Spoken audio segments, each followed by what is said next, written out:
Hi everyone, welcome to SAMA episode 154. SAMA is a program which invites an expert to discuss a topic from their area of expertise. And this week we are delighted to have Dr. Bill McGraw to teach us how we can grow our own healthy food using the principles of aquaponics. Dr. Bill McGraw is originally from Pennsylvania. He earned 2 degrees from his home state, as well as a PhD from Alabama. And then he went on to complete a postdoctorate fellowship in HBOI in Florida. He's lived and worked in sunny New Zealand, Australia, South Africa, and now Panama, where he has been a resident for 10 years. He's been healing people from chronic disease by assisting in heavy metal removal and using Spooky2 Rife technology for the past 6 years, and is currently studying for a degree in naturopathic medicine. Bill's work in agriculture complements his work as a healer, as he firmly believes, let food be thy medicine. He is currently the owner-operator of the organic agriculture company, Panama Fresh Organic. He grows large, fresh shrimp in tilapia, sold directly to his customers in Burticat, Panama. Bill also teaches the basics of agriculture in a class on the internet, and he writes for the fishsite.com. So welcome to SAMA, Bill. It's wonderful to have you with us. Thanks very much, John. It's great to be back.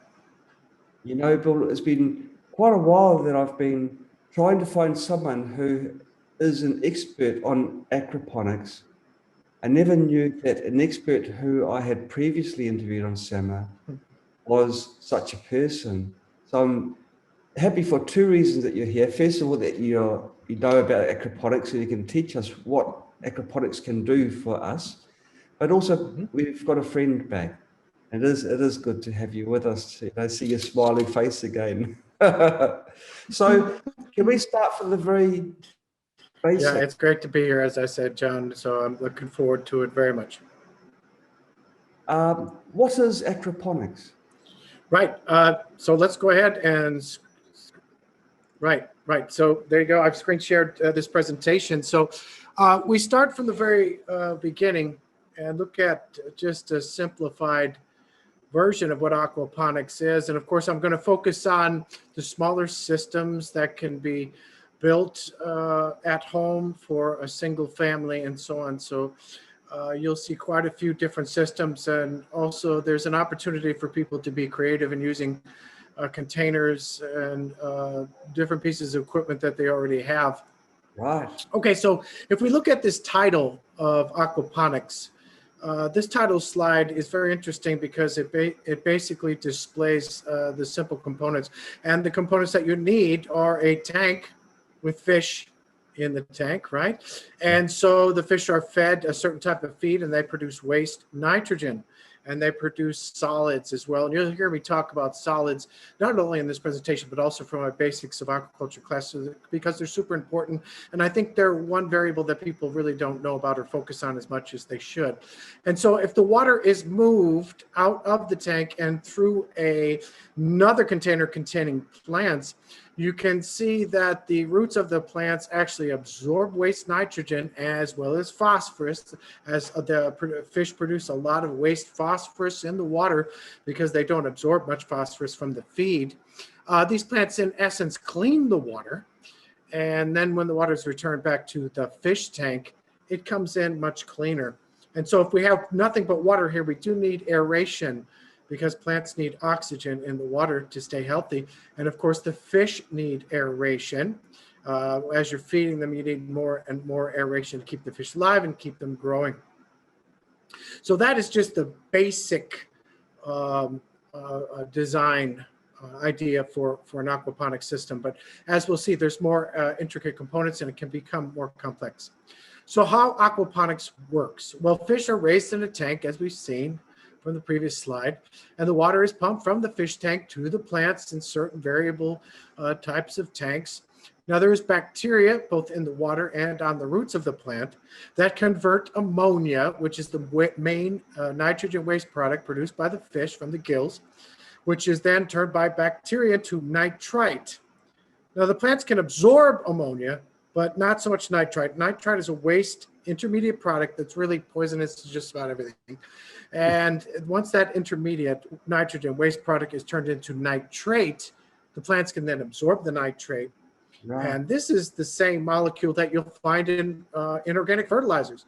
The various nitrates that you buy by the sack and whatever, the NPKs and so on often contain nitrates. Right. So we'll see that's a big benefit in growing fish and plants using the aquaponic method. So plants absorb the nutrients in the fish water, and then the water, of course, is returned back to the fish tank clean.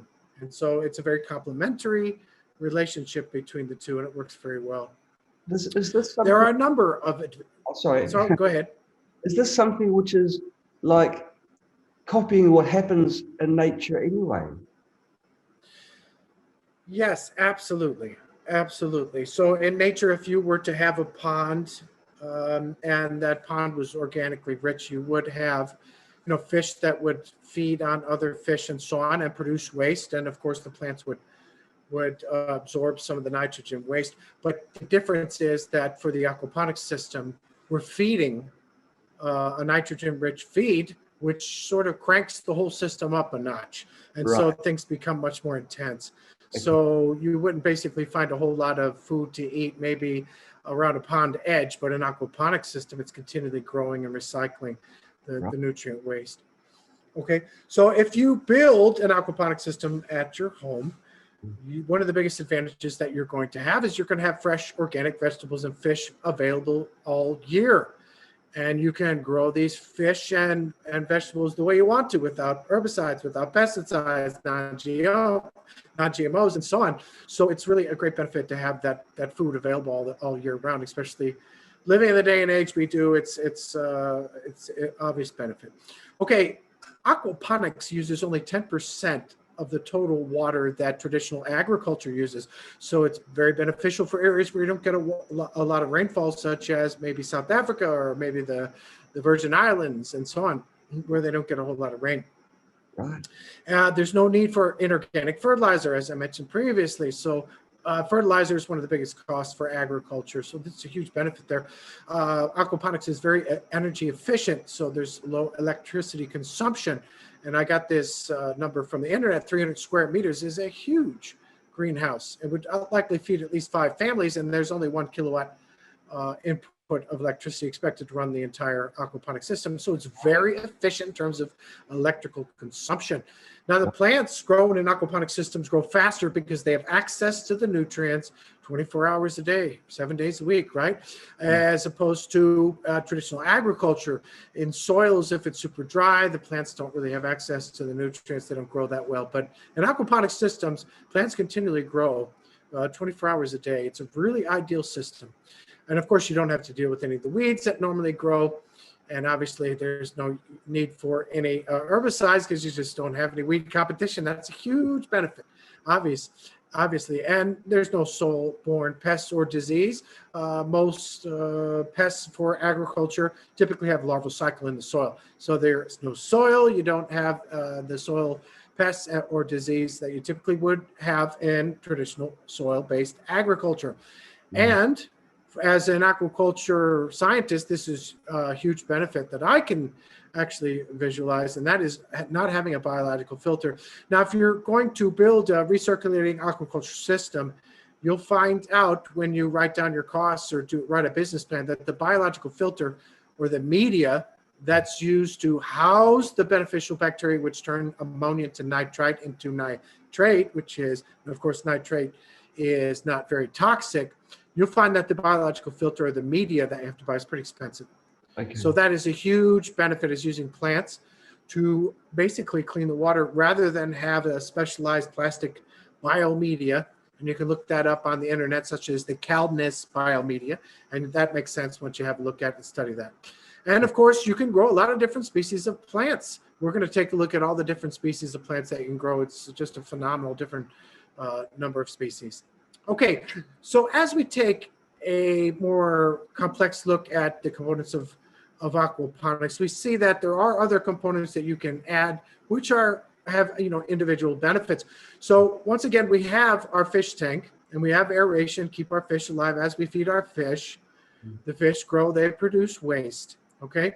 And then we can also add a sediment tank or a solids filter. So if we pump this water or allow it to drain into another tank that has no turbulence, so it's just a tank that's quiescent or calm, as we like to say, what you'll find is that the solids will settle out of the water, okay, and collect on the bottom. And you can easily collect these with the net, all right, or a siphon off some of these solids, which are just wasted feed, and it's bacterial aggregates, and it's fish excrement, and so on. Gather there, you can filter that off and then put it on your plants, house plants, or traditional agriculture, and it's very good for your plants.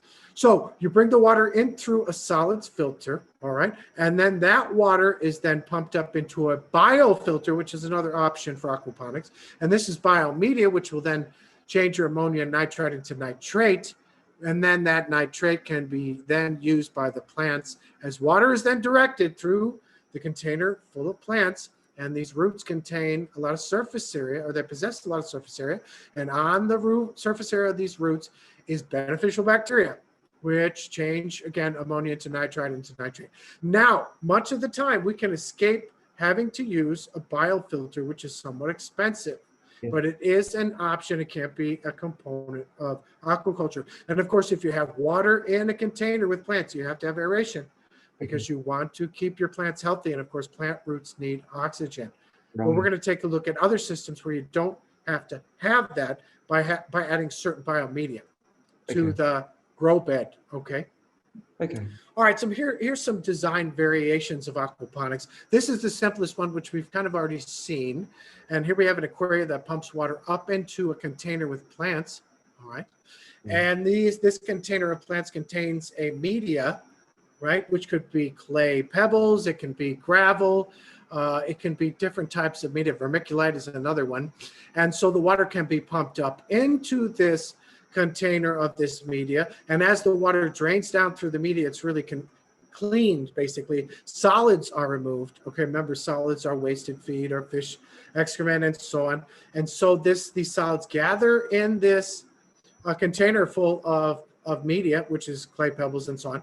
And then the plants will use that waste that's run through here, the water that's running through here, and the water that's returned to the aquarium is basically clean and free of nutrients that the plants can use. Over time, you'll find that there could be solids collecting in this container of gravel or clay media and so on, and it may need to be cleaned over time. Or you can actually add a certain type of compost worm, which will actually eat a lot of the solids in there and help to keep these the media inside this container clean.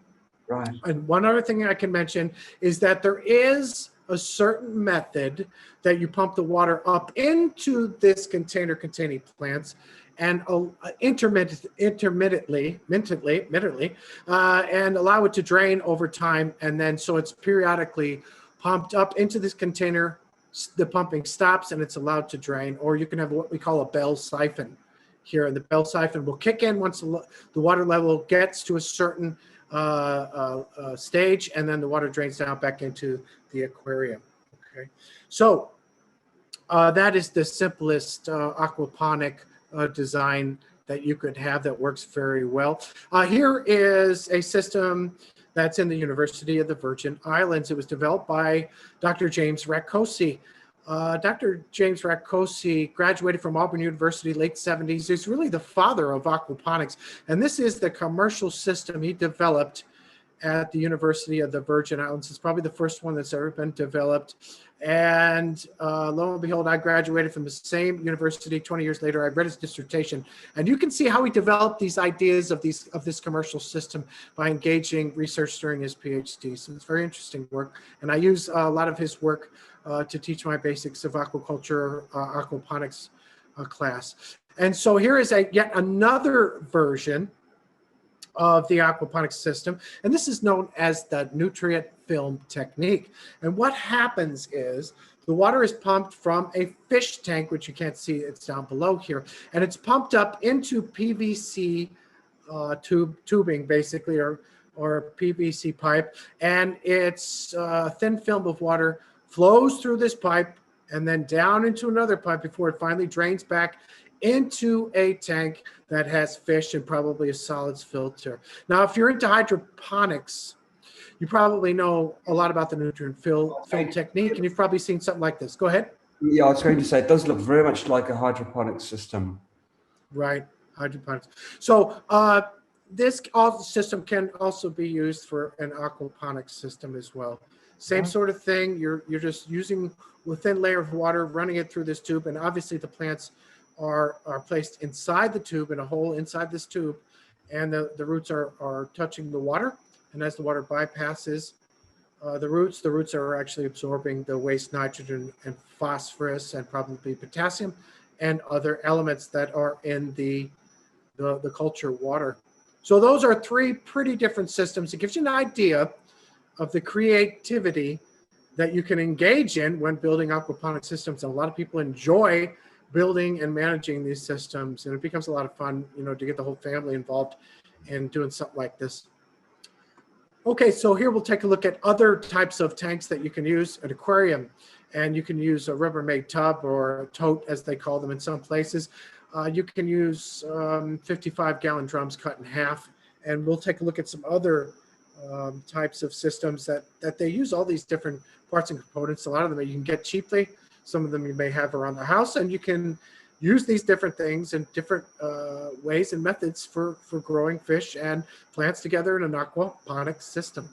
Now, I mentioned previously media-based grow beds. Well, here are your clay pebbles, as they like to be called, or I believe they call them hydroton in some areas. And what happens is you can place your plants in your hydroponic pots directly in this grow media. And then you're going to pump your water from your fish tank into this container with your grow media. And then it will flow through this container containing your plants, and then eventually drain down into this pipe, and then just make its way back into the fish tank. All right, and through the process, plants are absorbing waste nitrogen and phosphorus. The solids are being gathered in this media, which then you can add worms to eat some of the solids or the fish waste and so on. Or you can eventually clean it out and just take all the waste that's gathered in this media, we call it grow media, and then just put it on your other plants in your soil and so on. It's very, very good for them. So here you see a plant being grown in the gravel. So you can use gravel, or you can use clay media, and they have some other things here. You can use vermiculite or perlite if you're a horticulture person, you know all about perlite and vermiculite. And you can use sponges, packing foam, lava rock, and so on. Right. And so this is probably the easiest and simplest way of doing this, because your grow media here is really your biofilter. It's really your solids filter, right? And it's really your container to firmly place your plants in little hydroponic pots. And of course, you know, to start your seeds in your hydroponic pots, you could just use a little bit of rock wool or other, you know, moist media, and you just place your seed in the rock wool, and it of course germinates and then starts to grow as a seedling, and then you can place it directly. Now, alternatively, you can just take your seeds and place them directly into this biomedia, or this media rather, not biomedia, this media, or into the gravel. You know, just sort of scatter your seeds into this gravel, and periodically fill and drain this chamber, and over time the seeds will germinate, create sprouts, and grow into plants. It doesn't get more lazy.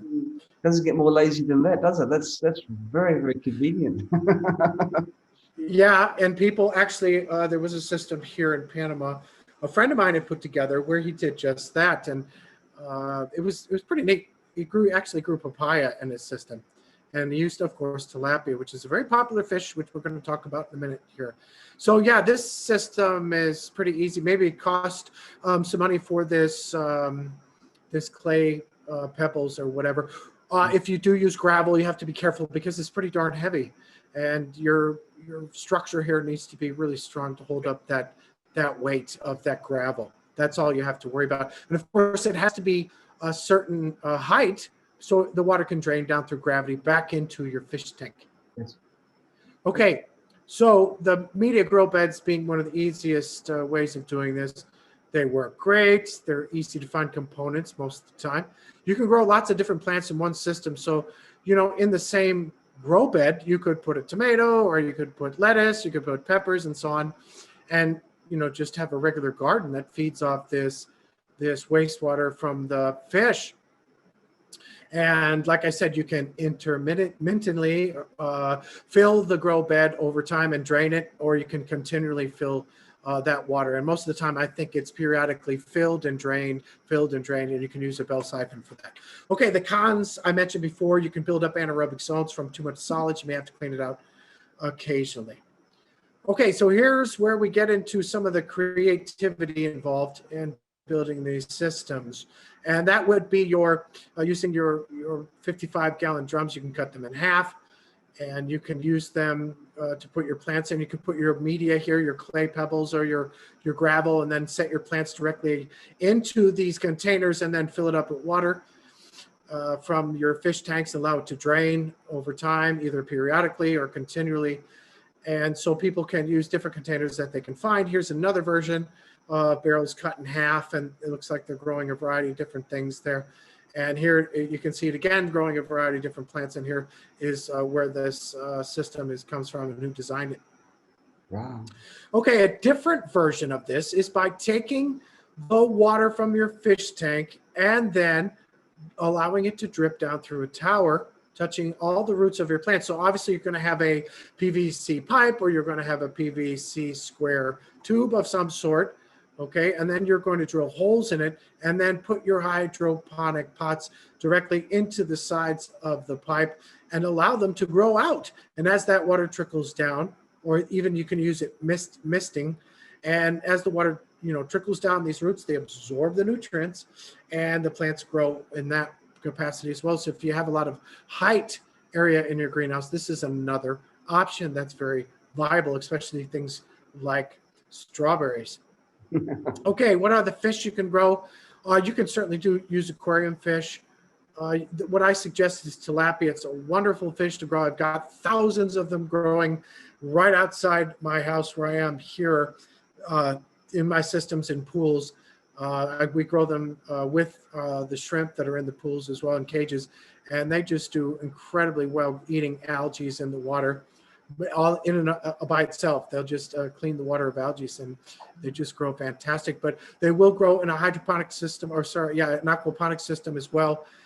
And so they're wonderful fish to eat, and they grow very well and easy to reproduce. So they make an ideal fish to use for your aquaponic system. Other fish, there's a yellow perch or a trout. They're a little bit cooler water, obviously. So maybe it limits the number of plants that you can grow. You can grow certain types of catfish for sure. In these aquaponic systems, it's more of a warm water thing, hopefully. Certainly bass, but bass not necessarily at super high growth or super high densities, because it's not really the perfect fish for aquaculture. Certainly can grow bluegill. Carp, you can grow an absolute ton of carp in a system like this. It's used to high densities. It grows fast. It survives poor water quality and so on.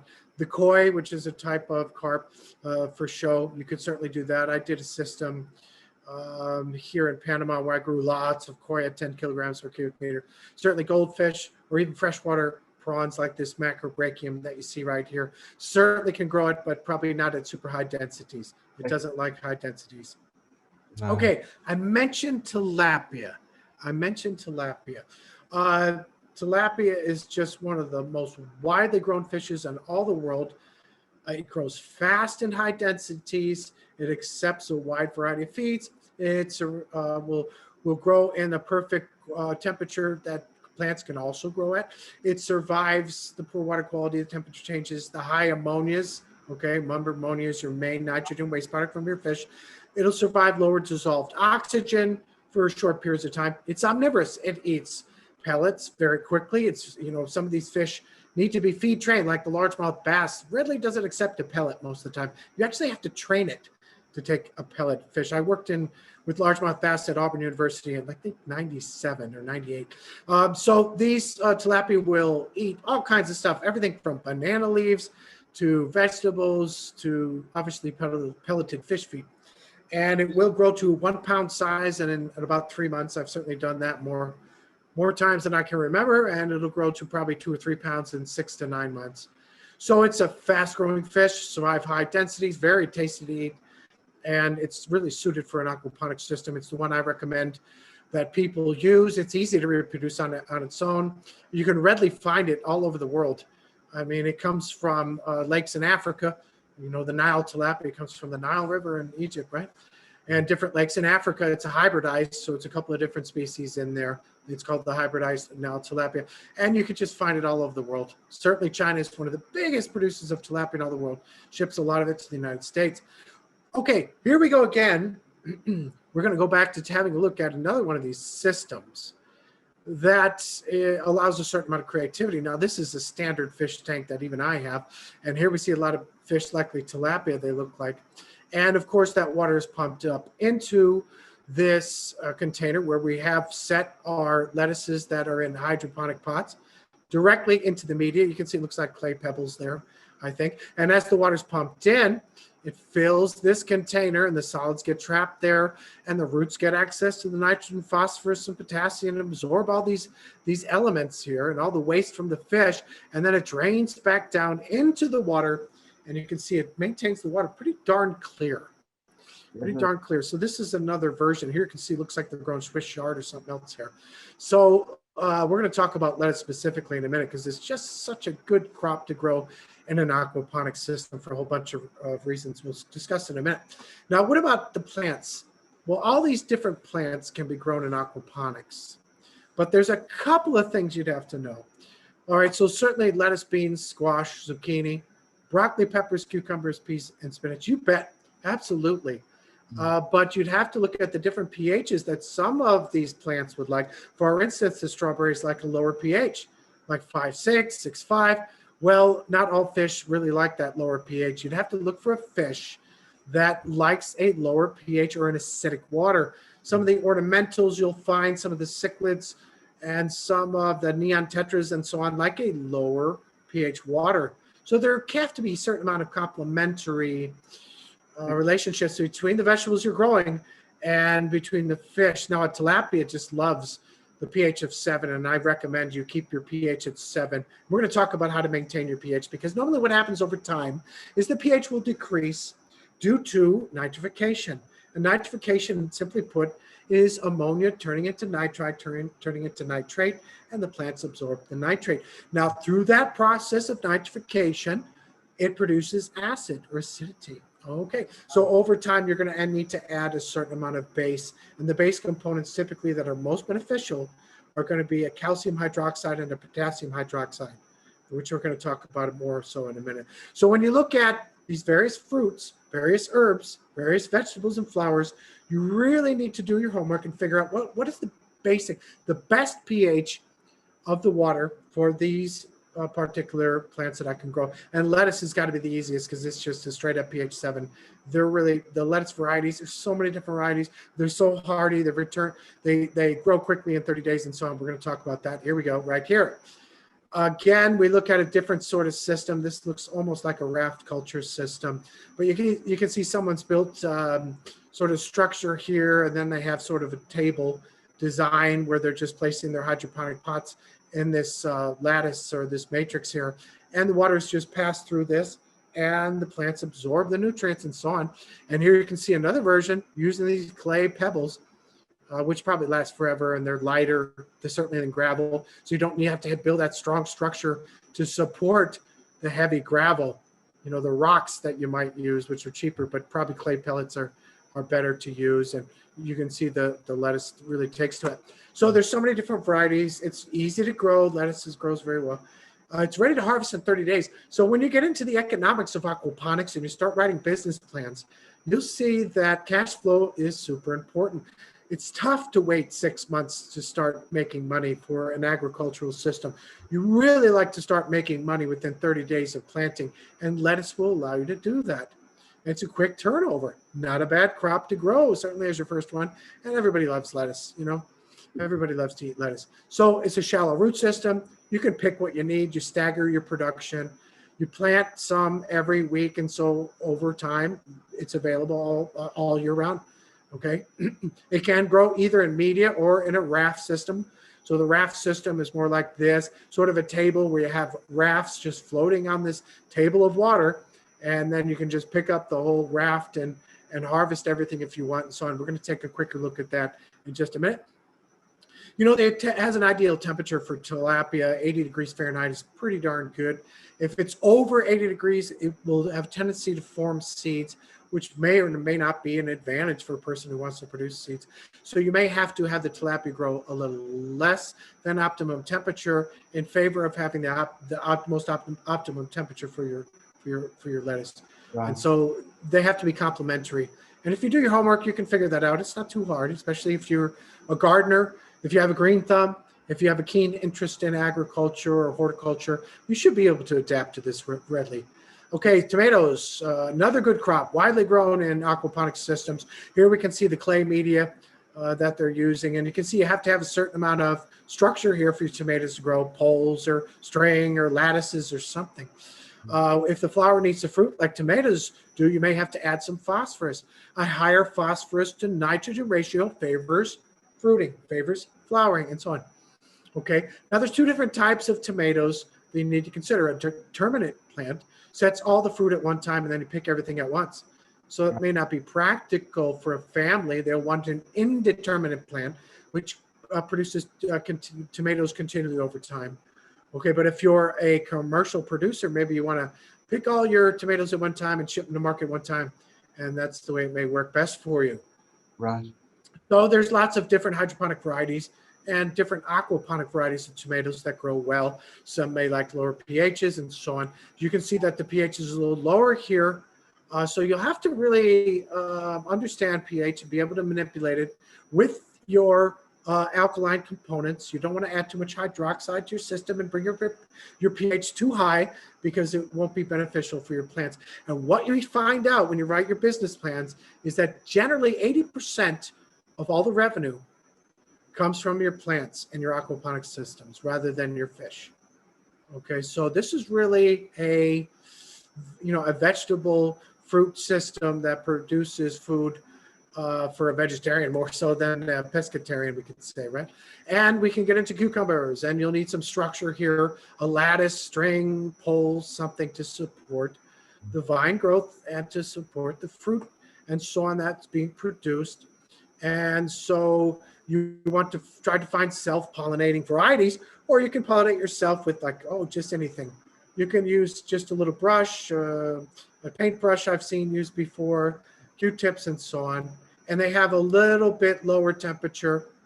Well, actually, it's kind of ideal, I guess. But tilapia really grow best at a little higher temperature, so you may have to sacrifice some fish growth to be able to benefit the plants the most and have them grow the fastest. I mean, you'll still harvest tilapia, but they just won't grow as fast as they would if it was hotter. And you can look at plants that can tolerate hotter water. Probably this is one of them right here. Most popular aquaponic are by far the use. If you look at the University of the Virgin Islands and the Dr. James Ricosi systems, he grows a lot of basil. It's fast, easy to grow, good market price and high demand. Absolutely. I've seen the economic returns of aquaponic crops and economic analyses, and you'll find that basil is one of the best. Okay, it likes a lot of sun. There's lots of varieties. You can continually harvest by picking leaves and so on, at least twice.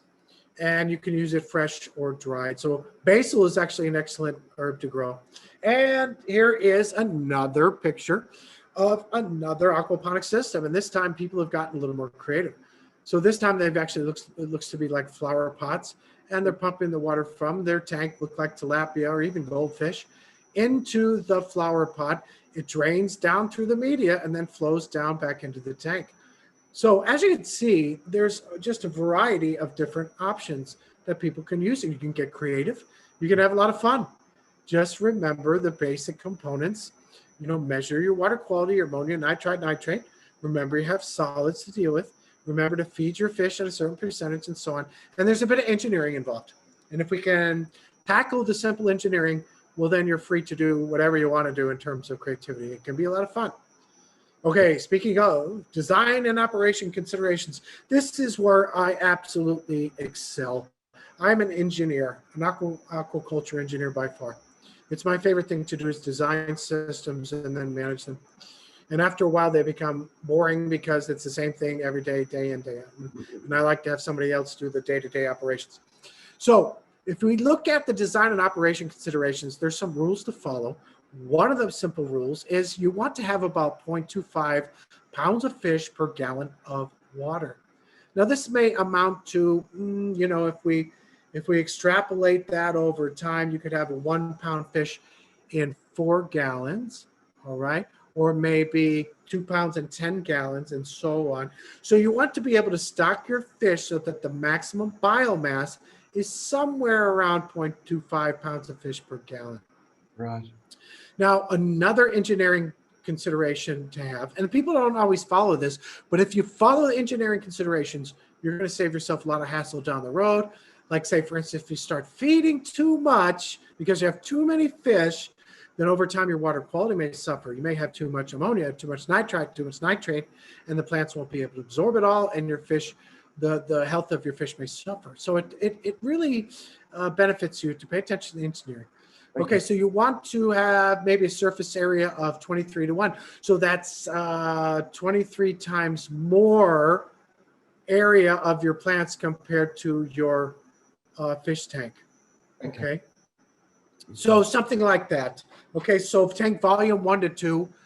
So that's, let's say if you have 100 gallons of fish tank for your fish to grow, then you'd need 200 gallons of tank area for your plants, something like that. Or if you want to go surface area, all right, you want to have 23 times more surface area for your plants than you do for your fish. So as we can see, this system is really geared towards the benefit of the plants, and that's 80% of your revenue typically. And you want to be able to pump your water once an hour through your tank, or to about once every 3 hours. So your water is moving through that fish tank pretty darn quick, and it helps to maintain clear water. It helps to keep your dissolved oxygen high, because the more solids you have in your water, the more oxygen that you need. Okay, that's a little bit in aquaculture engineering, but something to think about, a little bit of food for the brain, all right, for perhaps a later date. Okay, aeration rates in fish tanks, they're based on feed amounts, not so much on the amount of fish that you have in your tank. So if you feed your fish more, you need more aeration. Not so much, well, I have 50 fish, I need more aeration. Try not to think like that. Think in terms of, as I feed more, I need more aeration. Okay. Think of that, terms of that. If you can wrap your head around that, you're going to be really, really much further along down the road when you get into more complex systems and you start to grow more vegetables and you start to stock your tank higher. Okay, and we'll talk about that in a minute. Okay, you want to prevent direct light on your fish tanks. You don't want algae growing in your fish tank, all right? Although fish love algae. Tilapia love algae. They can't get enough of it. You can grow a tilapia on algae very quickly. However, plants such as lettuce, tomatoes, and so on compete for nutrients, and so do algae. They don't grow well together. You're going to have algae in a tank. You're going to have plants growing. You don't have both growing in the same system. You grow one or the other. So you want to prevent algal growth, okay? And so you want to be able to cover the tank if you have direct light on it. You don't want algae forming, because the algae will just steal your nutrients that you want to have for your plants. Okay, so plants absorb the ammonia, as we mentioned before, and the nitrates from the fish waste. And here's another engineering criteria. I know some people just don't like math. I love it. I've had so much math in my life. I had an insane amount. Okay, so 60 to 100 grams of feed per day per square meter of plant growing area. Okay, Right. And if that doesn't make sense to you, just write that down and let it sit. Let your brain chew on that. You know, let your brain have a chew on that for a while.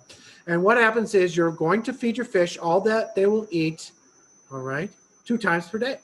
And we call that feeding to satiation. Okay, feeding to satiation. That's one way to feed fish, as I cover in my class. So important. Learn how to feed a fish. Don't overfeed. because you'll create too much waste nitrogen. Don't underfeed because your fish won't grow maximally.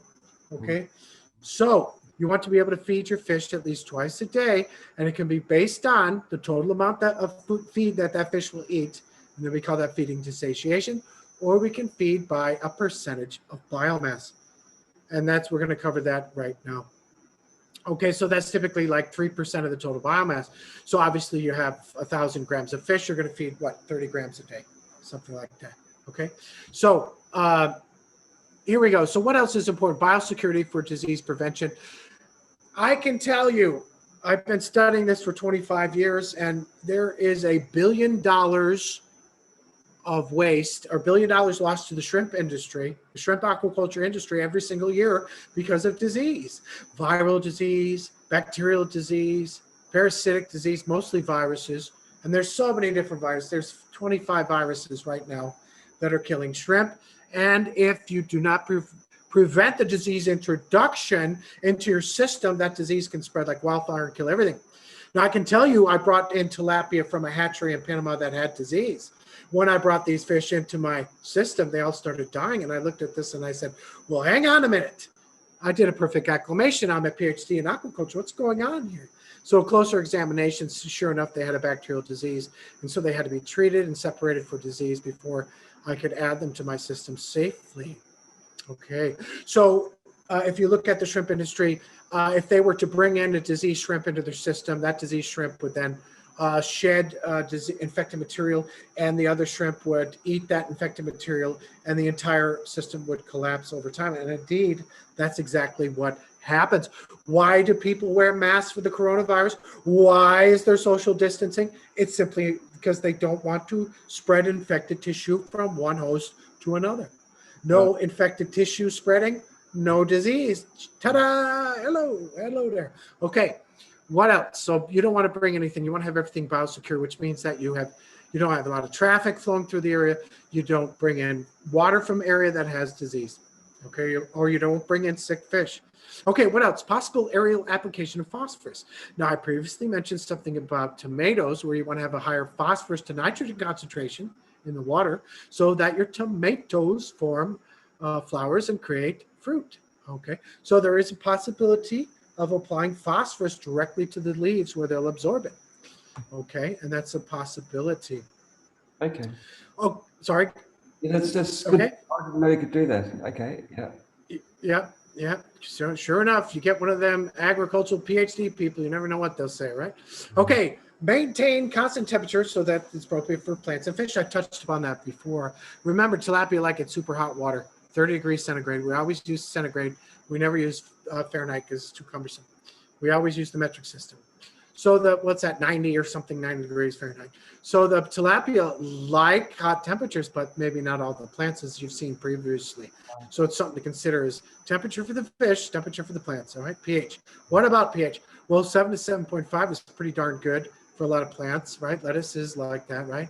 And so as your pH decreases, you can add a certain amount of calcium hydroxide one time. And the next time you want to add calcium hydroxide, very small amounts. Hydroxide has a very high pH.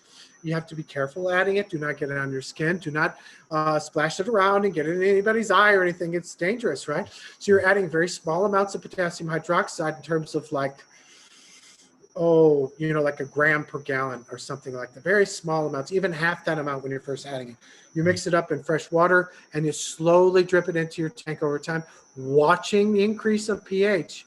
And you can just stop adding it to your water when your pH gets up to 7. So as the pH decreases, you're going to add small amounts of potassium hydroxide or calcium hydroxide. And of course, plants love calcium and potassium. So it's obviously a very beneficial complementary thing or supplement to add to the water. And you can also add chelated iron every 2 milligrams per liter every 3 weeks. As the plants absorb it, it is beneficial to continually adding it. And of course, as I mentioned, staggering production. What does that mean? Well, you don't want to plant everything all at once, right? And have everything come due all at once because not everybody's going to eat everything all at once. So you want to put a little bit in over time. Now, allow your nitrification cycle to adapt to the system, which means that as you put a couple of fish in the system, well, they're going to create waste and your bacteria are going to build up and you're going to create a nitrification cycle. So you don't want everything to happen all at once. The fish won't like that. So over time, as you're adding more and more fish, you can take out the larger ones and eat them, and then the smaller ones grow up, and then you add more smaller ones as the larger ones get bigger, and so on. And that is a great way to do it, is staggering production, or multi-stock, multi-harvest. So you stock your plants, a couple of plants, you stock a couple of fish. The bacterial levels build up in the water, and they produce nitrate. And then as the nitrate level goes down, which you can measure through simple kits you can get from Amazon, and if you're an aquarium gut person or you're an aquaculture person, you know all about these kits that measure ammonia, nitrite. So as your nitrate goes down, what do? Well, you can add a couple more fish. You can increase your fish rate as long as your fish are eating all the feed. Okay, so you can feed as much as the fish will eat twice a day, or you can feed on a percentage, and that can be anywhere from about 1.5% of the biomass up to about 5% for smaller fish. You don't want to waste the feed. So scrape the bottom of your tank and make sure the fish are eating all of the feed. Wasted feed means wasted profits. Wasted feed means more wasted nitrogen, which could then become toxic to the fish and cause mortality. Dun, dun, dun. And one more thing we can add to this is that you probably want to have an alarm system. If the power goes out, if your air pump stops, you want to have another one on standby. You want to have an alarm system so that it kicks on automatically, all right, in the event of a power failure. Now, most of the time, the air pumps that we have, you can buy from the internet. Just get a really good one, and it'll be fairly reliable. Air pumps are fairly reliable over time. And rather than the whole thing just go kablooey, what you'll see is decreased air pressure over time, and then you'll know it's time to rebuild your pump or buy a new one. So they're fairly reliable, okay, air pumps, rather than other water pumps. A water pump can fail all of a sudden. So keep that in mind when you're getting to bigger and systems that are you put more money into this. You need to make sure that your stuff's going to survive. And so a more advanced aquaponics farmer will invest in an alarm system, and that alarm system is likely going to be power outage or pump failure, which brings out an alarm, and then you unfortunately have to wake up, and then it's the middle of the night and turn on your other pump, keep your fish alive. And a more advanced version of this is to have a dissolved oxygen level and a computer program, and as the dissolved oxygen goes down in your fish tank, it sounds an alarm, and then you have to turn on another pump or make the necessary adjustment to keep your fish alive, but they're pretty expensive. So your best bet is to get an alarm that signals you if the power goes out or if the pump stops working. You're going to need that. Okay. And it can be hooked up to your cell phone. We can use technology to our advantage in aquaponics. You can get an alarm on your cell phone. I use it.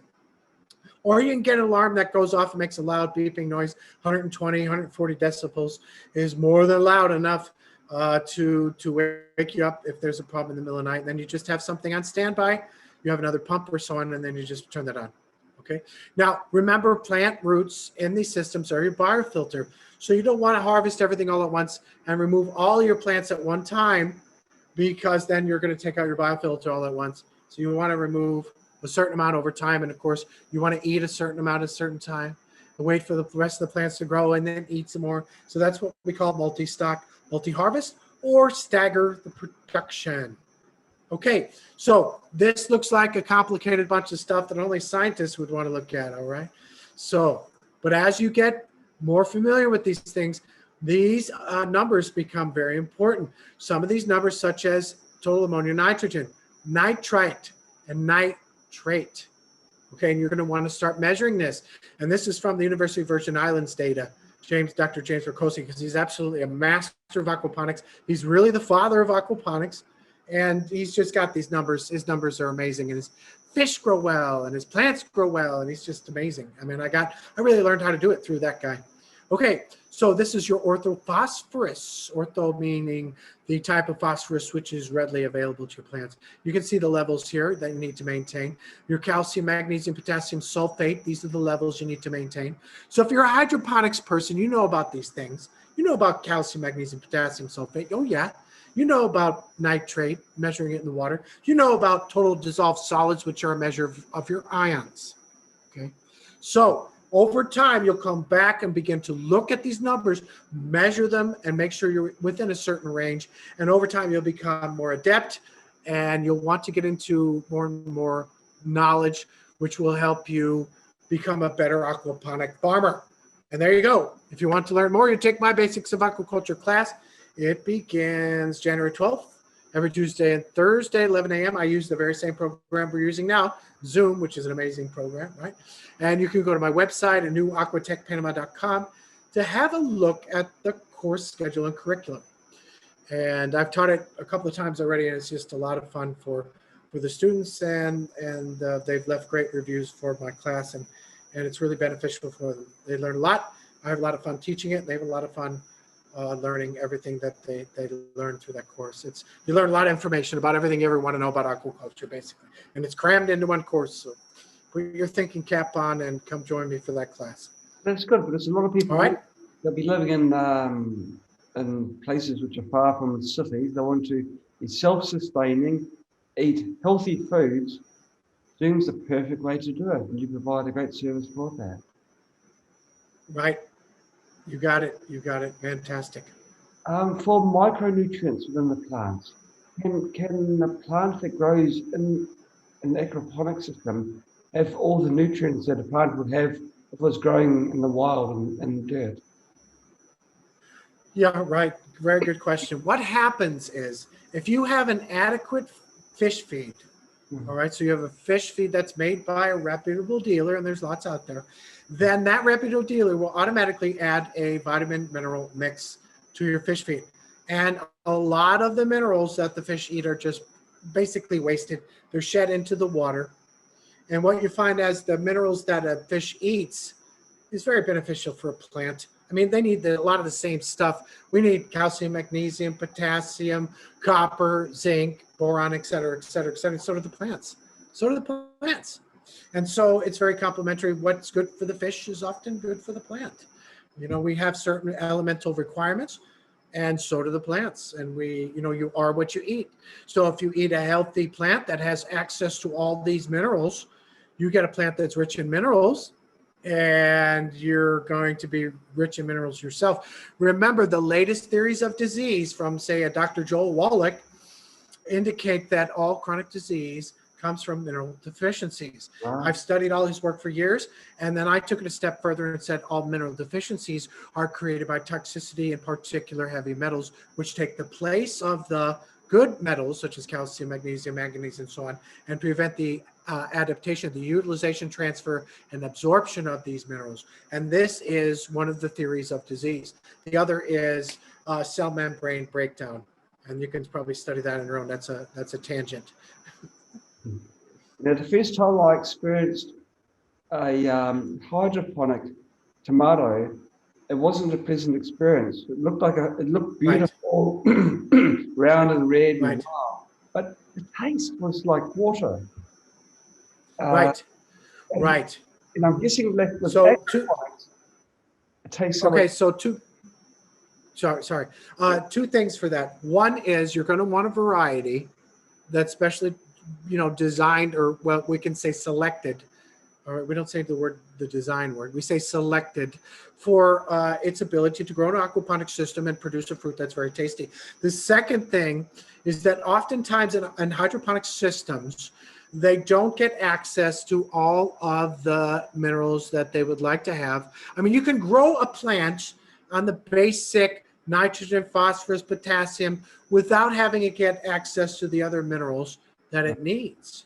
And so the more mineral rich the soils are, the more diversified your soils are, the healthier the soil, the healthier the tomato, and the healthier the tomato, the better it tastes. So the hydroponic solutions oftentimes don't contain the mineral mixes that they should. And what you find is that the tomatoes just don't have the flavor because they just don't have the mineral composition, which gives them that good taste.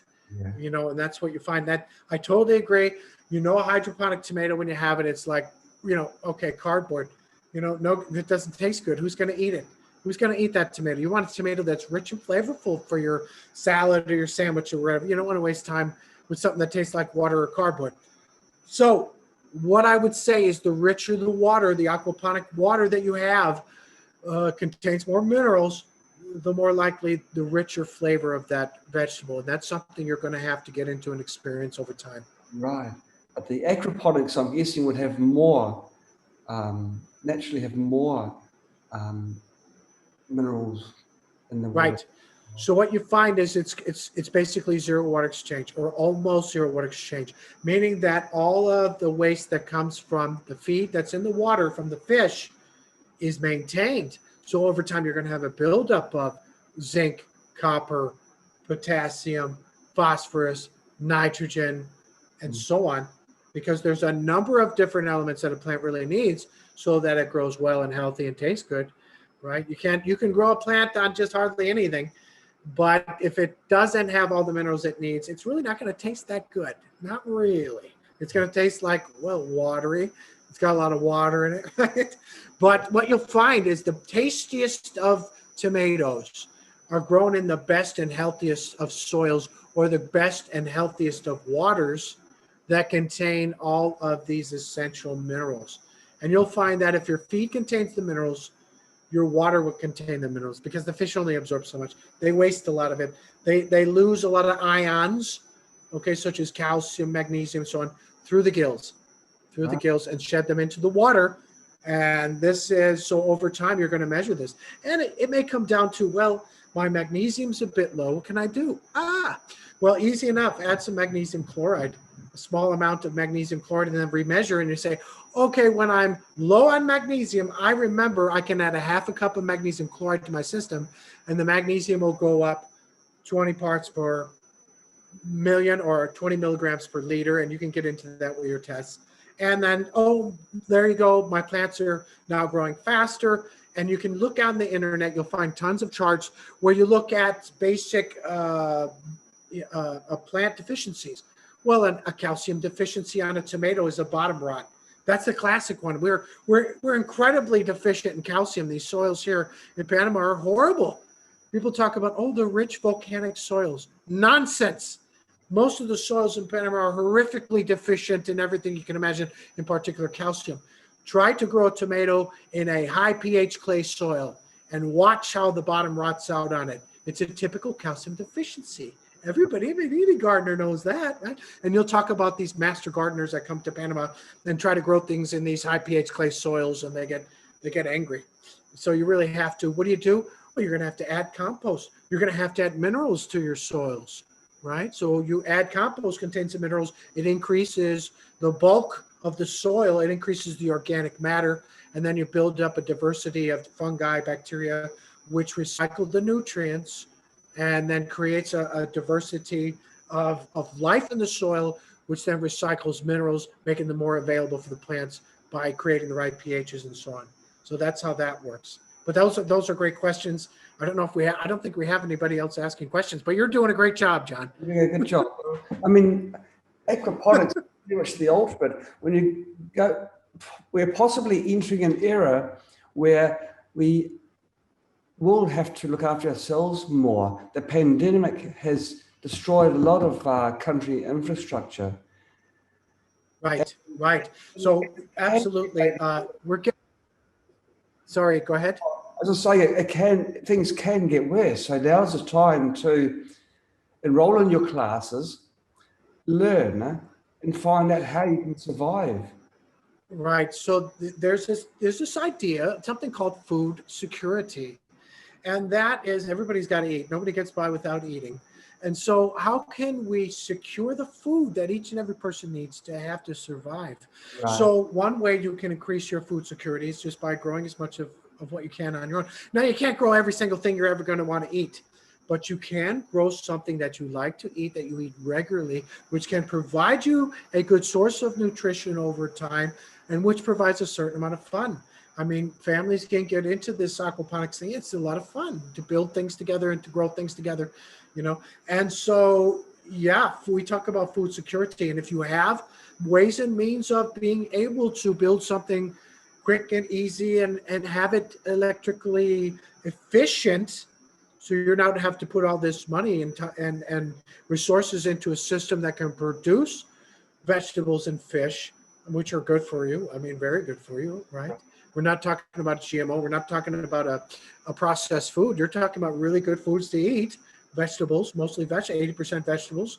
Well, then it's a win-win situation. You know, you're providing a good food for your family, and it's fun, it's easy, and it's food security. Providing food security. I don't see how food security is going to become less important. Like you say, I don't see how all of a sudden, oh, well, here, food everywhere, we don't need to grow. No, I think it's going to go the other way. I think it's going to become more important because there's already problems with lines of transportation and providing food in different areas, as there are problems with lockdown, pandemics, and all this crazy stuff. I'm currently under a 3-day lockdown here in Panama, where I can't leave for 3 days straight.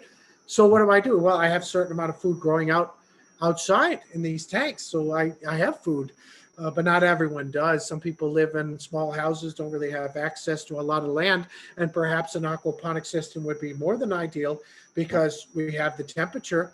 We can grow things 365 days a year in Panama. That's why I'm here. So yeah, awesome comment and awesome input, John. It's super, super important. Bill, I'd like to thank you for taking time out to have this to participate in this episode of SAMA.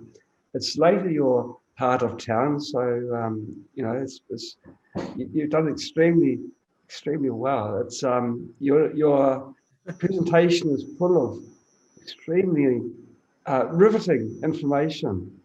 Yeah, and the fact that you are holding formal classes for agriculture, the basics of agriculture, and I guess you'll be doing aquaponics and as well as the hydroponics. Yeah, like, people can do it. It doesn't have to be large. We saw on some of your slides, the systems were quite small. So you can do it on a small scale, just find a corner in a room and set things up there. You get happy plants, happy fish. And you can actually sorry, it's a win-win situation. I don't know how, right. And this also exists on a saltwater basis.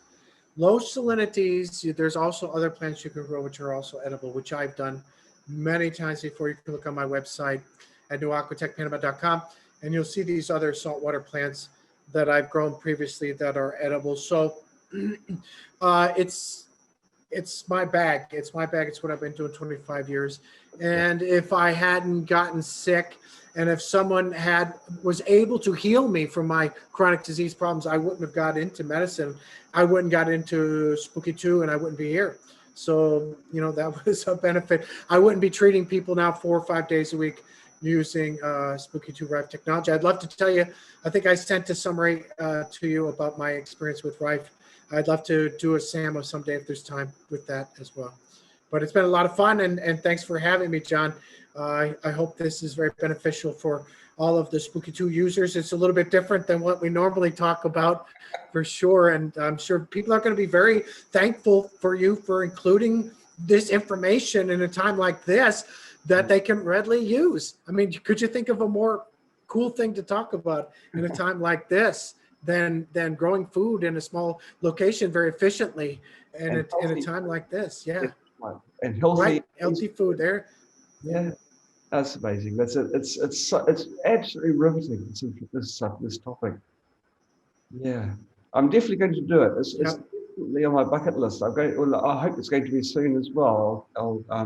It's given me a lot of pointers to help me on my journey to discovery.